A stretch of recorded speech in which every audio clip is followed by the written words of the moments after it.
ना पढ़े कॉपी कैसे लिखें? ये सवाल बहुत ही ज़्यादा इम्पोर्टेंट है और हर एक स्टूडेंट के दिमाग में है जो भी क्लास 10th में है या फिर क्लास 12th में है और बोर्ड एग्ज़ाम देने वाले हैं और उनके दिमाग में एक ख़्याल उनको काफ़ी ज़्यादा परेशान करता है कि अगर आपको कुछ भी नहीं आता है या फिर आप लोग एग्ज़ाम में जाते हो और कोई क्वेश्चन ऐसा आ जाता है जो आप पढ़ कर के नहीं गए हो, तो फिर आपको कॉपी कैसे लिखना है ताकि आपको यहाँ पर 90 से 95% तक स्कोर मिल जाए। तो ये वीडियो आप सभी लोग के लिए बहुत ही इम्पोर्टेंट है। यदि आप लोगों ने अभी तक कुछ भी पढ़ाई नहीं करी है या फिर आपको लगता है कि अगर हम जाएँगे एग्ज़ाम में और वहाँ पर हमको कोई भी क्वेश्चन नहीं आएगा तो फिर हम लोग किस प्रकार से कॉपी करेंगे, तो ये वीडियो आप सभी लोग के लिए बहुत ही इम्पोर्टेंट रहने वाली है। चाहे आप लोग क्लास 10th के स्टूडेंट हो या फिर चाहे आप लोग क्लास 12th के स्टूडेंट हो, दोनों लोगों के लिए काफ़ी इम्पोर्टेंट क्योंकि जो भी स्टूडेंट बोर्ड एग्ज़ाम देने वाले हैं, उन सभी के लिए वीडियो बहुत ही इम्पोर्टेंट है कि बिना पढ़े कॉपी आपको कैसे लिखना है और किस प्रकार से आप लोग 90 से 95% तक स्कोर कर सकते हैं। अगर आपको यहाँ पर कुछ भी नहीं आता है, तो फिर आपको अपना पेपर कैसे लिखना है और साथ ही में आप लोग अपनी कॉपी में यहाँ पर क्या लिखने वाले हो, वो भी मैं आपको यहाँ पर बताऊँगा और साथ ही में आपको यहाँ पर कॉपी में कैसे लिखना है, कैसे लिखना है। ये भी आपका एक इम्पोर्टेंट पॉइंट है कि आपको अपनी कॉपी में कैसे लिखना है, जब आपको कोई भी चीज़ ना आए। पूरी जानकारी आपको इस वीडियो के अंतर्गत मिलने वाली है, तो इसीलिए आप लोग वीडियो को शुरू से लेकर के अंतिम तक ज़रूर देखिएगा और साथ ही में 95% तक पक्का आएगा ये मेरी गारंटी है, लेकिन आपको वीडियो शुरू से लेकर के अंतिम तक देखना पड़ेगा और साथ ही में यदि आप लोग बोर्ड एग्ज़ाम का पेपर देने जा रहे हो और ये गलती अगर आप करोगे ना बोर्ड एग्ज़ाम में तो पक्का आप लोग फेल कर दिए जाओगे, जो कि मैं इस वीडियो में आपको बताने वाला हूँ कि आपको कौन-सी गलती नहीं करनी है, जो कि बहुत लोग गलती करते हैं, इससे पहले भी कर चुके हैं और आगे भी करने वाले हैं। तो ये गलती आप देख लीजिएगा वीडियो में कि कौन-सी गलती आपको अपने बोर्ड एग्ज़ाम में बिल्कुल भी नहीं करनी है। तो वीडियो आप सभी लोगों को मैं बता दूँ कि किसके ऊपर होने वाली है, आप समझ ही गए होंगे कि बिना पढ़े आपको कॉपी कैसे लिखना है, चाहे आप लोग 10th के स्टूडेंट हो या फिर 12th के स्टूडेंट हो और आपको अपने बोर्ड एग्ज़ाम में 90 से 95% तक लाना है और आप लोग कोई भी क्वेश्चन में अटक जाते हो तो उसका आंसर आपको कैसे देना है, पूरा मैं आपको इस वीडियो में बताऊँगा और साथ ही में अगर कोई भी चीज़ नहीं आती है, एक भी क्वेश्चन ना आए तो फिर आपको अपनी कॉपी कैसे लिखना है, पूरा इस वीडियो में आपको बताने वाला हूँ। तो यहाँ पर मैं आपको बताने वाला हूँ 5 रूल, ठीक है? 5 रूल यदि आप फॉलो कर लेते हो, तो आप लोगों ने बोर्ड एग्ज़ाम में बहुत ही अच्छा स्कोर लाने वाले हो। तो 5 रूल कौन-कौन से रहने वाले हैं, आइए हम लोग सबसे पहले इसको देखना शुरू करते हैं। तो आपके पास जब भी आप लोग एग्ज़ाम देने जाओगे, तो आपको ये पाँचों रूल अच्छे तरीके से फॉलो करने पड़ेंगे, तभी आप अपने बोर्ड एग्ज़ाम में 90 से 95% तक स्कोर कर सकते हो। पूरा मैं एक्सपीरियंस आपको इस वीडियो में बताने वाला हूँ कि किस प्रकार से आप लोग ये 5 रूल अगर अपना लेते हो ना, तो 90% तक आप लोग अपने बोर्ड परीक्षा में पहुँच सकते हो। कैसे पहुँचोगे? आइए देखते हैं। तो वीडियो में आगे बढ़ने से पहले 5 रूल बताने से पहले मैं आपको बता दूं कि आप लोग वीडियो को जल्दी से लाइक कर दो, चैनल को भी सब्सक्राइब कर दो और साथ ही में यदि आपको 12th के स्टूडेंट हो तो फिर आप लोग हमारा सक्सेस बैच भी ज्वाइन कर सकते हैं। मात्र 50 रुपीज़ प्राइस है एक सब्जेक्ट का, जिसमें आपको ऑल इंपॉर्टेंट क्वेश्चन आंसर दिए जाते हैं। जिसको भी ज्वाइन करना होगा, डिस्क्रिप्शन बॉक्स में आपको हमारा व्हाट्सएप नंबर मिल जाएगा, वहाँ से आप व्हाट्सएप पर मैसेज करके 12th के लिए जानकारी प्राप्त कर सकते हैं। तो अब हम लोग यहाँ पर बात करने वाले हैं, यदि आप लोग 10th के स्टूडेंट हैं या फिर 12th के स्टूडेंट हैं और आप अपने बोर्ड परीक्षा में बिना पढ़े किस प्रकार से कॉपी लिखेंगे, उसमें आपकी जो पहला रूल रहने वाला है उसके ऊपर हम लोग सबसे पहले बात कर लेते हैं।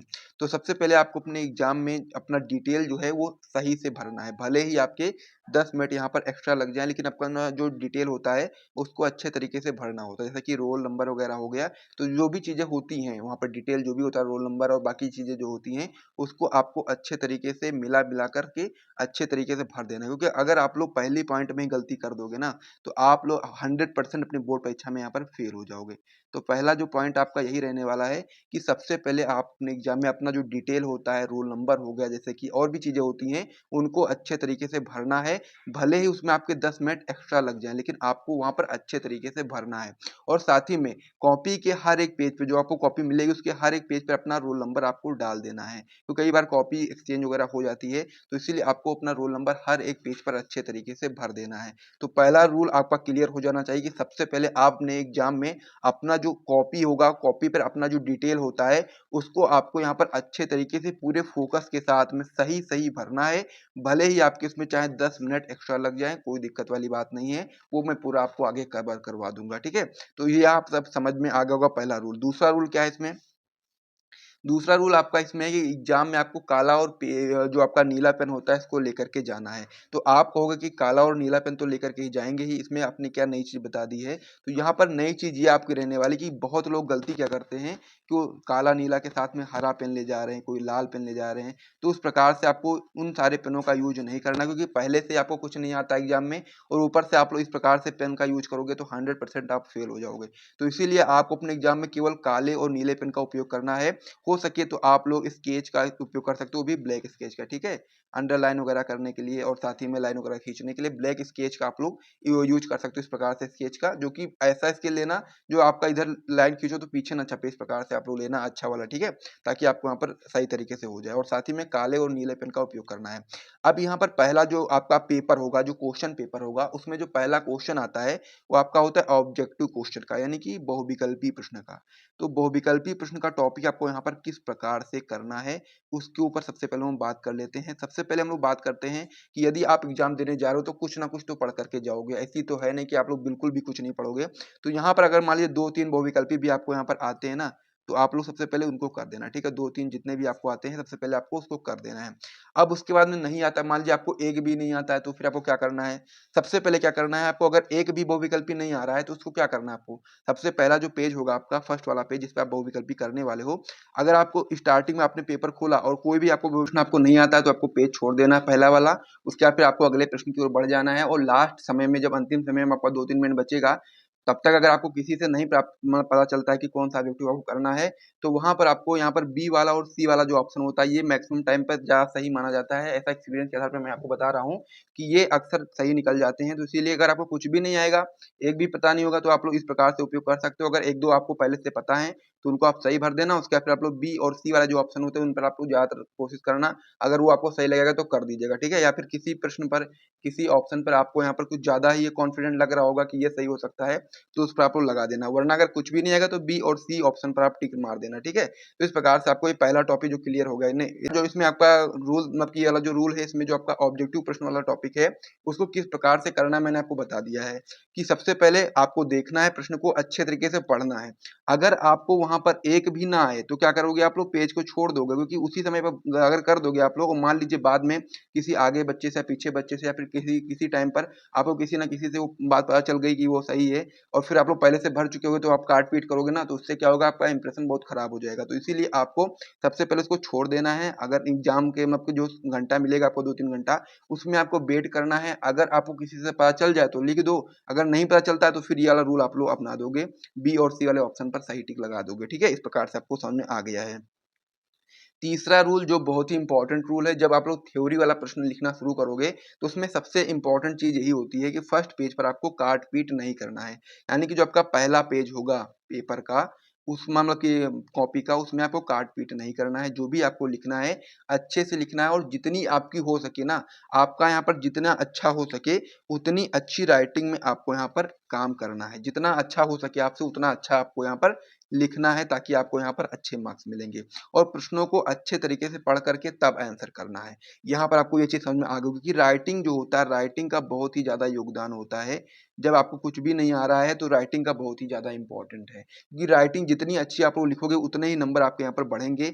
मान के चलो अगर आपको 30% भी पेपर आता है ना, और आप करके आ दो 30 नंबर का भी, तो वहां पर अगर आपकी राइटिंग अच्छी है और आपने अच्छे तरीके से लिखा है, भले ही आपका उस आंसर जो सही हो या गलत हो उससे मतलब नहीं है, लेकिन अगर आपने अच्छे तरीके से प्रेजेंट किया, अच्छे तरीके से लिखा है, तो कुछ ना कुछ नंबर आपको उसमें जरूर मिलते हैं। और यदि आप लोगों ने यहाँ पर 30 से 40% तक अपने मेहनत से किया है, तो आपका यहाँ पर 10 से 15 नंबर आपको यहाँ पर राइटिंग के ऊपर बढ़ जाएगा। ये चीज आपको यहाँ पर समझना है। तो यहाँ पर तीसरे रूल में आपको यही ध्यान रखना है कि फर्स्ट पेज पर कभी भी आपको गंदगी नहीं करनी है।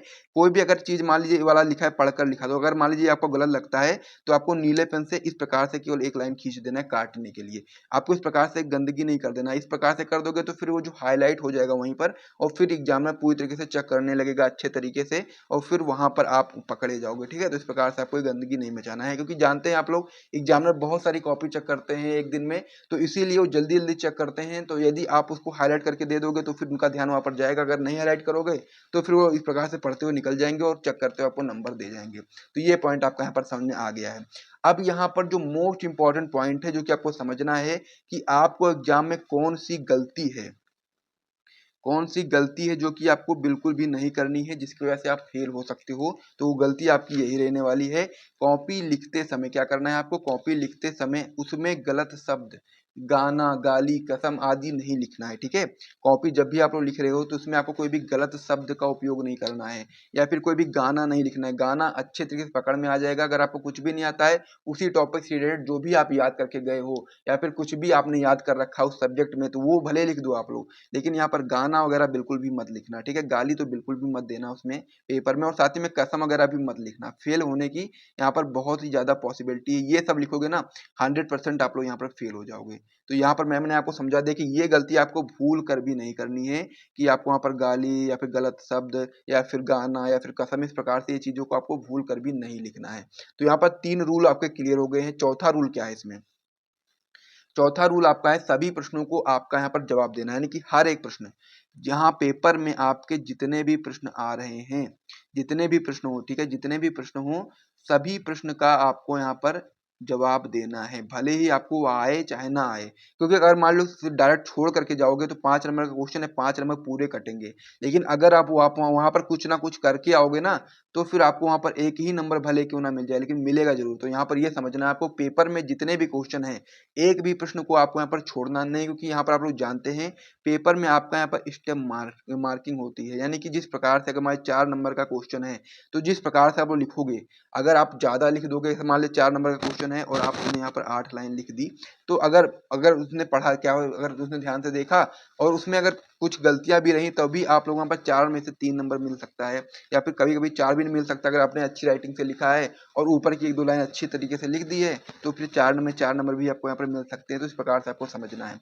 अगर आपको पूरा क्वेश्चन आ रहा है तो पूरा आंसर लिख दो, ठीक है, पूरा आ रहा है तो पूरा लिखो, पूरा नहीं आ रहा है तो आधा भी लिखो, लेकिन आपको छोड़ना बिल्कुल भी नहीं, किसी कीमत पे भी आपको कोई भी क्वेश्चन छोड़ना नहीं, भले वो आए ना आए, उसमें आपको कुछ ना कुछ करके जरूर आना है।